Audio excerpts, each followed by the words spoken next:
Nah, bagi teman-teman yang biasanya berbuka dengan menggunakan kurma ya. Biasa kalau saya sih berhusnuzon Anda berbuka dengan kurma bukan gorengan. Husnuzonnya saya. Ya, husnuzonnya saya. Ya. Nah, tapi kalau pakai gorengan ya serahlah.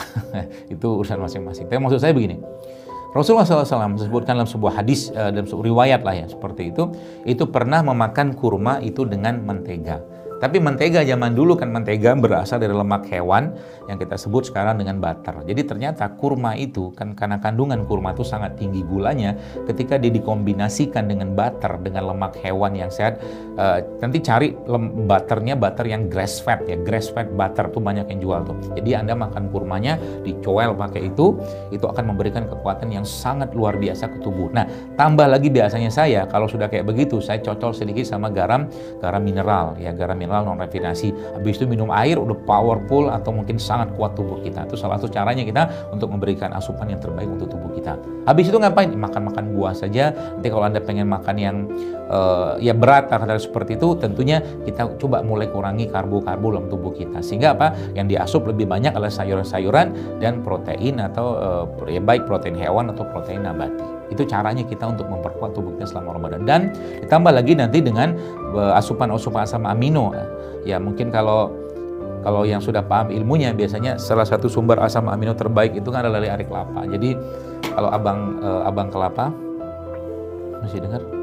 Ya, kalau abang kelapa jualannya pakai bahasa ilmiah, maka jual asam amino asli dari Allah gitu.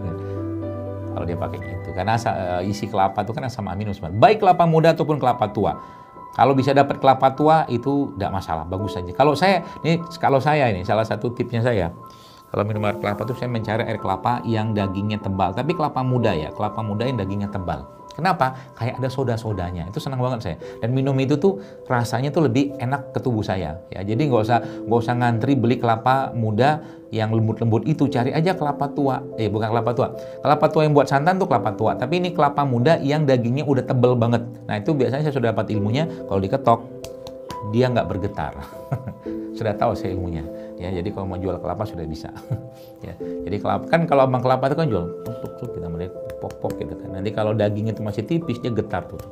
Nah, nanti kalau mau dapat air kelapa soda kalau bahasa saya, ini bisa dipakai nih yang jualan air kelapa. Ya, itu kelapanya kalau diketok-ketok dia kayak nggak bergetar gitu, nggak menyebar. Nah, itu biasanya sudah itu daging itu sudah keras. Itu sama tuh salah satu kelapa yang saya sangat suka. Kenapa saya sangat suka? Karena ada seperti sensasi soda di situ.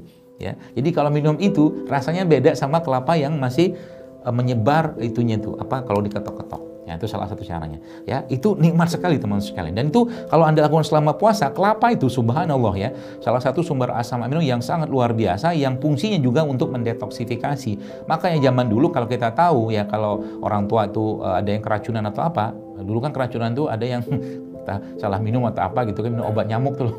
Dulu kan zaman dulu ada tuh minum obat nyamuk. Ya, itu kan salah satu yang dikasih kan. Kalau sekarang kan biasanya dikasih susu apa itu kan, susu kaleng. Kalau dulu itu bisa pakai air kelapa untuk mengeluarkan itu. Jadi kelapa itu sebenarnya anti racun yang sangat luar biasa. Tapi jangan kasih perasa. Ini kelapa dikasih flavor kelapa original, ada kelapa rasa jeruk, kelapa rasa alpukat segala macam, sehingga kelapa tidak original lagi. Itu bukan itu yang saya maksud.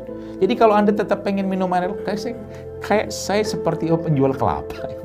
Jadi saking semangatnya menyampaikan produk ciptaan Allah gitu kan, subhanallah, apalagi untuk orang-orang yang berpuasa. Jadi kelapanya itu teman-teman, Anda boleh kasih madu atau peres jeruk ya, atau kasih jeruk nipis atau jeruk biasa ya, atau mungkin yang punya alpukat, ambil alpukat, masukin alpukat, itu masya Allah ya, masya Allah enak sekali itu ya. Dan itu memberikan kekuatan untuk tubuh kita ya. Tambahkan garam sedikit. Biasanya abang-abang kelapa edisi lama biasanya udah tahu tuh, air kelapa tuh biasanya masukkan garam sama dia ya, supaya nggak terlalu asam untuk tubuh kita dan tubuh kita nggak berat mencernanya, atau mungkin asam lambung kita nggak kaget. Karena biasa ada orang kan habis minum air kelapa ada yang sakit perutnya, sakit lambungnya ya, atau mungkin habis itu keliengan juga bisa. Itu salah satu solusinya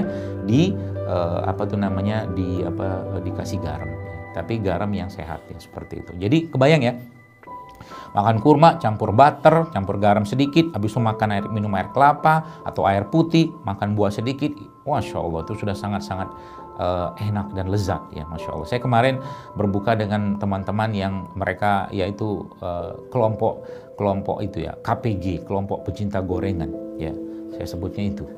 Saya berbuka dengan mereka. Dan saya sudah tahu nih kalau saya buka sama mereka pasti siapinnya yang gitu-gitu aja. Akhirnya saya ambil jurus ya. Jurus saya siapin semua bukanya, saya beliin buah-buahan, saya beliin kelapa, bahkan kelapa yang sudah pakai agar-agar itu yang dalam batoknya itu dan buah-buahan semua itu dia makan. Semua gitu kan, subhanallah. Ya. Apa yang terjadi teman-teman sekalian? Kenyang dia. Ternyata bisa kita makan gak pakai minyak, gak pakai tepung, dia bilang. Masya Allah. Ya. Jadi saya berhasil ya membuat mereka terkecoh. Ternyata makan sehat itu juga enak gitu kan. Tidak seperti bayangkan orang, kayaknya dunia itu hampa sekali tanpa produk tepung yang digoreng gitu kan. Nah, seperti itulah. Ya. Dunia hampa dan aku nelongsong ya kalau bahasa Jawanya gitu ya. Padahal biasa aja lah gitu kan. Seperti itu. Jadi kalau ini semua teman-teman sudah pahami dan mulai memperbanyak ya makanan-makanan tinggi antioksidan atau mungkin minuman tinggi antioksidan selama sahur atau berbuka, itu Masya Allah efek luar biasa. Dan paling penting adalah kita mengikuti bagaimana sahurnya Nabi atau bukanya Nabi. Nabi SAW bersahur atau berbuka pakai rutop atau kurma basah. Oke, siapin kurma basah, beli, sekarang banyak yang jual tuh. Kita berbuka sebagaimana bukanya Nabi SAW. Kalau nggak ada itu, Rasulullah SAW berbuka pakai tamar atau kurma kering. Kalau nggak ada itu, Rasulullah SAW berbuka pakai air putih. Sahur yang Nabi SAW, ya ada beberapa hadis yang menyebutkan tentang itu. Ada yang menyebutkan Nabi mengatakan sahurlah kalian meskipun dengan hanya sekedar air putih, atau disebutkan lewat lain Nabi SAW bersahur dengan tamar ya, atau kurma kering. Itu dulu dimulai dengan itu supaya kita bisa merasakan bagaimana puasa Rasulullah SAW dan kita bisa merasakan berkah dari puasa ini kepada jiwa kita, iman kita, hati kita, dan tentunya keberkahan yang Allah berikan dengan kesehatan yang Dia berikan melalui puasa ini kepada jasad kita.